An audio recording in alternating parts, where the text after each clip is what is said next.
Eating healthy is simple. All you have to do is avoid the bad foods and everything will be fine. I used to love peanut butter as a kid. It's not doing any of us any favors. It's also full of mold toxins. Stop eating strawberries. Rice. You realize rice is bullshit, right? What real man drinks a fucking egg white? What not to get? Oatmeal. Stay far away. Cereal. This makes you beta.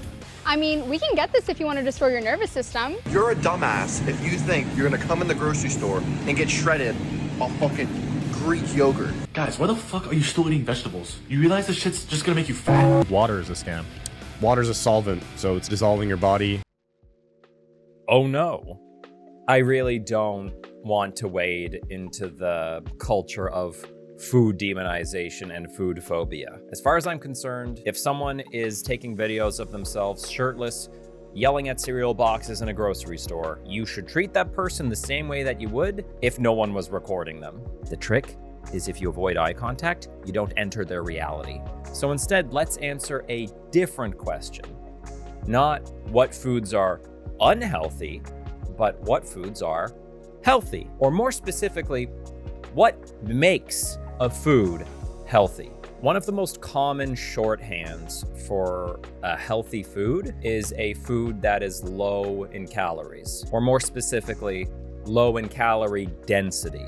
To summarize the thinking here, and again, this is the logic behind it, this is not me making this assertion, being fat is unhealthy. High calorie food makes you fat. Therefore, low calorie dense food is healthy. Is that a fair lens to look at food through though? Maybe. Depends. When does this work? Obesity is associated with an increased risk for a variety of health consequences. Think heart disease, liver disease, diabetes. But please note, I am saying potential health consequences here. You can't judge someone's health status by their size alone. No, you can't. No, you can't. But it is an increased risk. And so if you're in that situation, decreasing your weight could be a health promoting thing, and therefore eating foods that are lower in calorie can help you lose weight. And therefore, again, you could think of that as healthy. And the other reason that this can work, it is very true that lower calorie dense foods also tend to be higher in nutrient density. Think your lean meats, fruits, and vegetables. When it doesn't work, eating a high calorie dense meal or snack won't automatically harm your health. It is true that if you're habitually eating high calorie dense foods and that is leading you to gain weight, that could potentially lead to negative health outcomes. But note, there are a couple of links in the chain that would have to be in place for that to be true. And if you are not in a position where you are gaining weight past a certain level, just eating a pizza is not going to necessarily on its own cause something bad to happen to you. Let's look at the next component of what could contribute to a food being healthy. Nutrients. For those who are not aware, a macronutrient is a nutrient that you get in large amounts. Think protein, fats, carbs, and technically alcohols. Protein is what you're mostly made of, fat is what you're partly made of, and carbs are what make you go vroom. Also, sometimes alcohols can make you go vroom, but that's a different situation. All of them are sources of calories, which means that they are what give you the energy to have a heartbeat and go to the gym and boink when it's boinking time with those who wish to be boinked by you. Fiber is a subcategory of carbohydrates. It doesn't really digest and deliver energy, but it does provide health benefits. The most famous one, of course, being helping to shuttle waste products to the other end of you. You generally need a certain amount of these macronutrients every single day. So it is absolutely fair to say that a meal is healthier if it is helping you to achieve those daily amounts. Micronutrients, on the other hand, are the ones that you need in small amounts. They generally don't provide energy in terms of calories, but they can help you with a variety of essential processes in your body. You can kind of break them into three different categories: vitamins, minerals, and then phyto, myco, and zoonutrients. You need vitamins and minerals, especially if you don't want to have scurvy, blindness, dementia, or an early grave. And then phyto, myco, and zoonutrients are chemicals that you don't need per se, but they are provided in plants, fungi, and animal products, and they can offer some helpful bonuses. There are literally tens of thousands of them that food scientists are aware of right now. No, I am not explaining all of these things in this video. Let me know in the comments if you would like me to bring an expert on to talk about this in a little bit more detail. When it works, prioritizing food that includes more nutrients is generally a good strategy. I know, hot take. Woo! Importantly though, because of the sheer variety of micronutrients available, it is important to prioritize eating a broad variety of foods. We are true omnivores.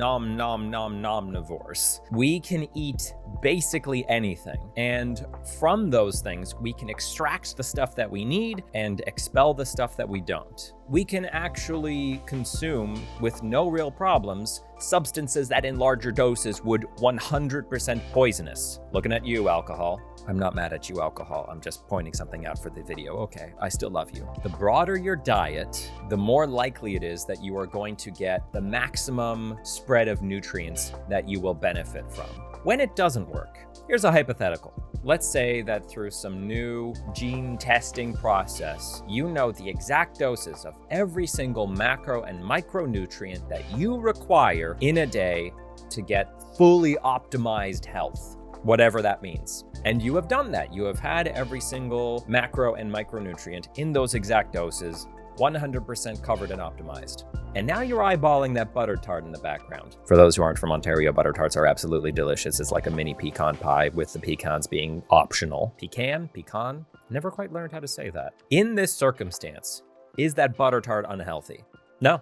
Sure, I mean, it lacks really any of the nutrients that I would need, but I already have all of the nutrients that I need. Yeah, and yes, it's high in calories, but so what? My weight is not a current concern for me. All of this to say that prioritizing higher nutrient-dense foods is generally a good strategy, but that does not flip over into low nutrient-dense foods are bad for you. This stuff does not exist in a binary. Everything needs to exist in its context. All right, let's look at the next lens that we can look at food through: processing. Processed foods have been altered in some way from their original form before they got on the grocery store shelf. That could be anything from washing and chopping to fermenting and pickling to whatever the hell turned a whole bunch of plants into a burger patty. The term for that last thing is ultra processed. Foods like that tend to be shelf stable, they come in a package, and they're more or less unrecognizable from whatever their original form was. Often the heuristic that you'll see is whole foods good, processed foods bad. When it works, ultra processed foods are pretty widely demonized. And it's not entirely unfair, given that ultra processed foods tend to be higher in calories, lower in nutrients, they tend to be hyper palatable, and they tend to digest very quickly, leading to you wanting to eat more food sooner. Now, whole foods, or at least minimally processed foods, tend to be the opposite. They are often lower in calorie, higher in nutrient density. They are slower to eat and slower to digest, and as a result, they are filling for longer. All of that sounds pretty good. So when doesn't it work? The important thing to bear in mind, and this is what I was alluding to before, processing is not something that exists on a binary. There are a broad spectrum of ways that foods can be processed, and not all of them are necessarily bad. Let's look at a simple example. Protein powder. That's an ultra-processed food. That doesn't look anything like the milk that came out of the cow, but does that make it unhealthy? Dips, dressings, and oils are ultra-processed. They also provide the necessary fats that'll allow you to absorb all the nutrients in the veggies you're presumably eating them with. I hope you're eating them with. Please tell me you're not just drinking that dip out of the cup. Processing of some kind is often required for the food to even be edible by the time it gets to the grocery store shelf. And this is particularly the case in situations where fresh meat and produce may not even be locally available. And lastly, kind of on a similar note, processed foods tend to be cheaper, which matters a lot if you are in a low-income situation. In other words, and this is maybe the most important point I want to make in this video, processed is not a synonym for unhealthy. No, it's not. No, it's not. It is true that a diet that is composed of mostly whole and minimally processed foods is probably healthier because you're probably going to be consuming fewer overall calories and more of those nutrients that you need. But context is everything. And if we jump straight to demonization, we lose the important pieces of nuance that need to be accounted for. Are we noticing a pattern here? Context is everything, and a healthy diet is comprised of the sum total of what you eat, not any individual thing. Psychosocial health. Did you know that your brain is part of your body? Okay, but listen. Eating a slice of cake at your mom's birthday party. Healthy? A glass or 3 of bubbly at New Year's Eve. Healthy? Eating directly out of a tub of Ben & Jerry's on the night you got dumped. Healthy? Put another way, if all of your meals were a flavorless gruel that you drank with a straw at your workstation for maximum productivity, how long until you start losing the will to live? Food isn't just fuel. It is an intrinsic component of what makes being alive okay.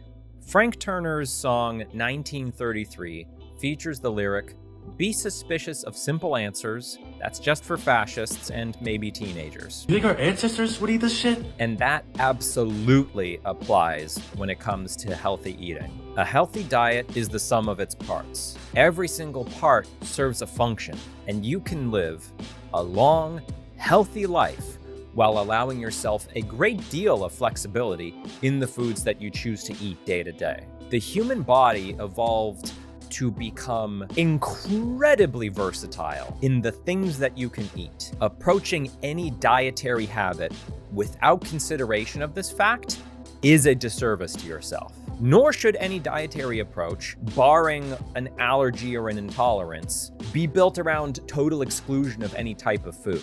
Saying eating an oatmeal chocolate chip cookie can be healthy is not the same thing as saying eating nothing but chocolate chip cookies is healthy.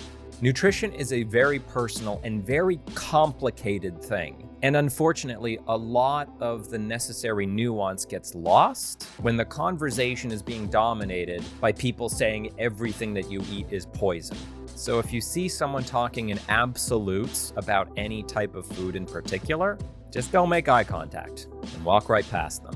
Like and comment if you want me to keep making videos about how to form a healthy diet. Thanks for watching. Now go get friggin' strong. And maybe have a cookie if you want one.